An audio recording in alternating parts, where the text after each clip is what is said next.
आज की डेट में दोस्तों बहुत सारी चीज़ें ऐसी हैं जिसका हमको निवारण नहीं मिलता। आपको सारी समस्याओं को, सारी तकलीफ़ों को, सारी समस्याओं को दूर करने की ऐसा क्या उपाय है जो इसको आप अपना लेते हैं तो आप सारी समस्याओं को, सारी दिक्कतों को दूर कर सकते हैं? जी हाँ दोस्तों, आप सोच रहे होंगे कि ऐसा क्या है? ऐसा है दोस्तों, आप अगर चुप रहते हैं तो आप सारी समस्याओं को दूर कर सकते हैं। वो सोच रहे होंगे आप कैसे? इसको हम एक छोटी-सी कहानी के माध्यम से आपको बताना चाहेंगे जो कि एक हस्बैंड वाइफ के ऊपर है। एक दिन उन लोग में मतलब कुछ दिन तक शादी हुआ तो उन लोग का लाइफ़ बहुत अच्छा चल रहा था, बहुत खुशियाँ थी, बहुत एन्जॉय कर रहे थे, बहुत सारी चीज़ें अच्छी थी। लेकिन जैसे ही उनको एक बेटी हुई तो उनके आपस में बहुत सारी दिक्कतें आने लगी, प्रॉब्लम आने लगी। वाइफ एकदम तनाव में रहने लगी, दिन रात झगड़ा करने लगी। हस्बैंड जब जॉब पे से आते तो झगड़ा करती और उसको हस्बैंड भी स्ट्रेस लेने लगा था और पूरा कहिए तो एकदम समस्याओं से घिर गया था। उसको समझ में नहीं आ रहा था कि मैं ऐसा क्या करूँ कि मेरी फैमिली हैप्पी हो जाए, मेरी पूरी फैमिली खुश रहे। मैं इसको छोड़ना भी नहीं चाहता, मैं इसके साथ ज़िंदगी बिताना चाहता हूँ, मैं अपने बच्चे को भी नहीं छोड़ना चाहता, मैं इन लोग के साथ रह के अपनी ज़िंदगी को पूरा अच्छे से एन्जॉय करना चाहती हूँ, पूरा इन लोग के साथ अपनी फैमिली को खुश रख के मैं आगे बढ़ना चाहता हूँ। तो उसको समझ में नहीं आ रहा था। लेकिन जैसे ही फिर अगले दिन झगड़ा होता तो उसको उसका दिमाग काम नहीं करता, माइंड काम नहीं करता। वो बहुत सारी एकदम परेशानियों में, टेंशन में आ जाता है कि मैं क्या करूँ, कैसे उपाय ढूँढूँ? तो वो कुछ नहीं बोलता है, वो झगड़ा करता है, फिर बोलते रहते हैं, दोनों लोग झगड़ा करते हैं। फिर अगले दिन वो जाता है अपने जॉब पे।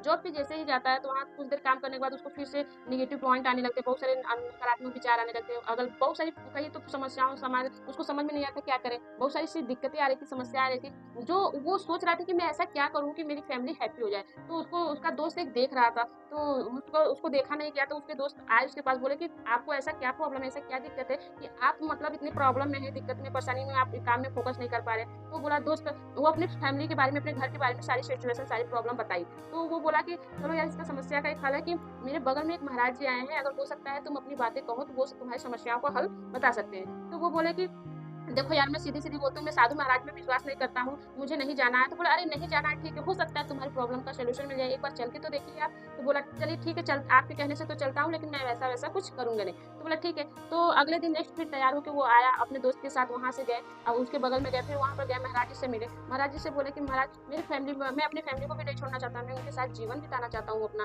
पूरी जीवन उनके साथ बिता कर मैं खुशियों से हैप्पी भरा ज़िंदगी में जीना चाहता हूँ। लेकिन अब क्या है 1 साल तक तो बहुत अच्छा रहा लेकिन उसके बाद लड़ाई झगड़े जैसे ही मेरी एक बेबी हुई उसके बाद लड़ाई झगड़े सारी चीज़ प्रॉब्लम बढ़ती गई।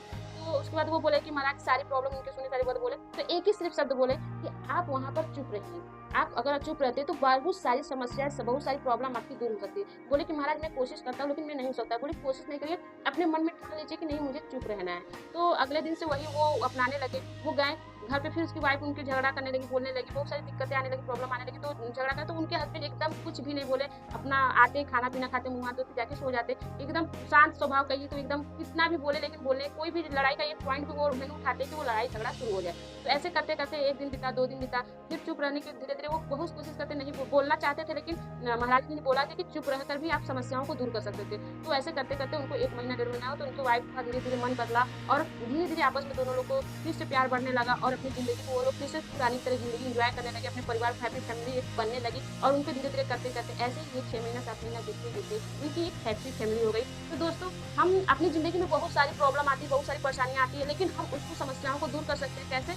चुप रह के। अगर हम चुप रहते हैं तो हमारी फैमिली में जो भी प्रॉब्लम, जो भी दिक्कतें आती है, कहिए जो बाहर में हम अगर बोलते हैं तो अगर बहुत सारी परेशानियाँ आती है तो अगर हम उस जगह पे अगर चुप रहते हैं तो हम उस परेशानियों को, समस्याओं को दूर कर सकते हैं। सारी नेगेटिव पॉइंट को दूर कर सकते हैं। हमारी ज़िंदगी में बहुत सारे बदलाव आते हैं लेकिन उसको हम बदल सकते हैं। बस अपने मन में इच्छा बल की शक्ति है कि हम अपने फोकस किस पे कर रहे हैं, नेगेटिव चीज़ पे कर रहे हैं कि पॉजिटिव, क्योंकि आपको नेगेटिव चीज़ से तो कुछ मिलने वाला नहीं है, पॉजिटिव चीज़ खोजेंगे तो बहुत चीज़ मिल जाएगा। तो आप चुप रह के सारी समस्या को दूर कर सकते हैं। अब मिलते हैं नेक्स्ट वीडियो में। Thank you, all the best.